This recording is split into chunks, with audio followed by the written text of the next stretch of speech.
Como que começou? Na internet ou pregando? O pregando? Cara, o pregando começou com um convite, assim, as pessoas começaram a convidar. Porque viu, pô, um garoto com 24 anos. Eu sempre fui muito quebrantado, cara. A minha natureza é essa. Muito o quê? Quebrantado, chorão. Ah, tá. É que o quebrantar é meio que a gente falar que é o choro que é movido pelo Espírito. Tá. Não é o evangeliquismo, mas é uma coisa mais profunda, sabe? Chorar, tipo, emoção. Eu me emociono com uma música. Uhum. O quebrantar precisa de algo a mais, algo mais profundo, sabe? Então eu sempre fui muito quebrantado porque a minha história me produziu isso. Então, cara, eu pregava, eu sempre fui muito chorão, então pregava chorando e tinha muita verdade sempre. E aquilo começou dentro da minha própria cidade. Eu sou de Joinville, é uma cidade de 600 mil habitantes. Começou a irradiar na minha própria cidade. Então, uma igreja me chamava, depois outra. E aí começou, cara. De repente, eu comecei a descobrir que tinha agenda, por exemplo. Eu tinha que ter programação, senão eu tinha, às vezes, 2 lugares para ir no mesmo dia. Então foi assim, foi aos legal, pouquinhos, então. Mas dentro da minha cidade, foi irradiando para o estado, depois para o Brasil, sem a internet ainda, e aí a internet potencializou tudo. Foi do boca a boca, então, que foi, no cara, começo? Foi de maneira... E aí eram igrejas que chamavam vocês? Sim, igrejas. Entendi. Mas você ganhava para ir nessas igrejas ou era algo que você fazia de graça? Cara, eu vou falar para vocês um negócio. Quando eu comecei, eu não sabia que existia oferta. A gente não fala cachê nesse meio, né? Uhum. Fala cachê quando é, por exemplo, um evento que a gente vai fazer num ambiente que não seja igreja. Claro, que é algo, por exemplo, profissional e tal, corporativo. Mas, por exemplo, quando eu recebi a primeira oferta, eu me lembro que o pastor me chamou e me deu um valor tipo de R$200. Cara, eu peguei aquilo na mão, assim, eu falei, pastor, mas por quê?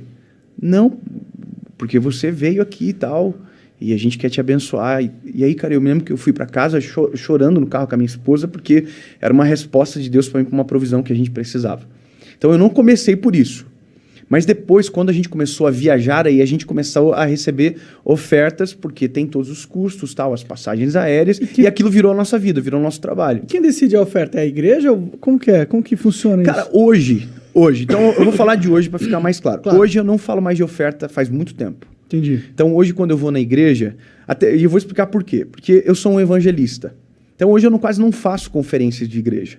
O meu trabalho, cara, é falar para pessoas que não ouviram ainda sobre Jesus. Ou que ainda não se conectaram de verdade. Então, para mim, ir à igreja para ministrar é muito mais o meu ambiente de adoração com o Senhor e servir a igreja, que é o meu propósito também, do que qualquer outra coisa. Então, hoje, quando eu vou à igreja, eu não falo valor nenhum. Eu vou para abençoar a minha igreja, a igreja que eu sirvo, e também pelo próprio relacionamento que a gente tem com pastores. Mas, normalmente, quem determina isso, cara, agora, olhando para o que existe hoje, normalmente é o pregador. Entendeu? Ou o ministro de louvor, tal, ele sabe mais ou menos qual que é a despesa dele, ele passa um valor e a igreja abençoa se quer também. Entendi, né? Porque assim, se eu quero te levar, e esse é o valor que você pede, eu te levo, senão também não levo. Pode crer. Outro. Pode crer. Interessante, eu não sabia que isso existia. Eu também não sabia. Eu falo que eu não sabia e eu justifico por quê. Porque tem muita gente que começa pelas razões erradas algumas coisas. Então, eu não sabia jamais na minha vida que eu seria abençoado por falar daquilo que me transformou. Mas eu acho legal, né? Cria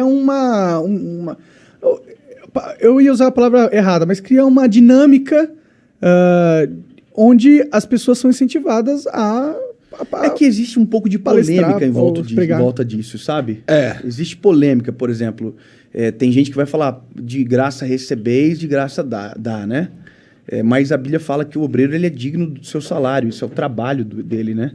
Então, a Bíblia fala sobre a questão da honra, da recompensa e tal. Eu acho que se a igreja instituiu isso aí, é muito porque ele sentiu que é importante para a própria instituição, né?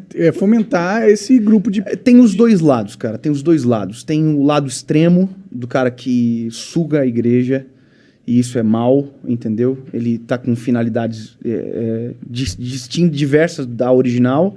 E tem o cara também lá da outra ponta, cara, que ele também daí sofre na mão de quem não é generoso, de quem não se preocupa com a família dele e tal.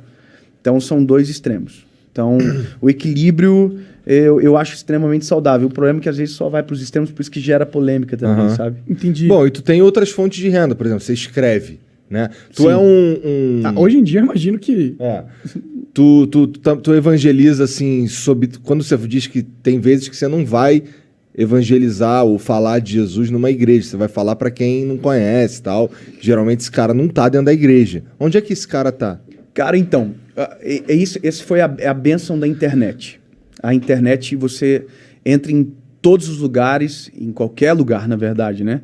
E te dá acesso a essas pessoas. Quando você faz um evento, por exemplo, que é o que a gente faz, a gente tem uma turnê chamada Melhor Dia da Minha Vida. A gente, por exemplo, fez o Espaço das Américas aqui em São Paulo.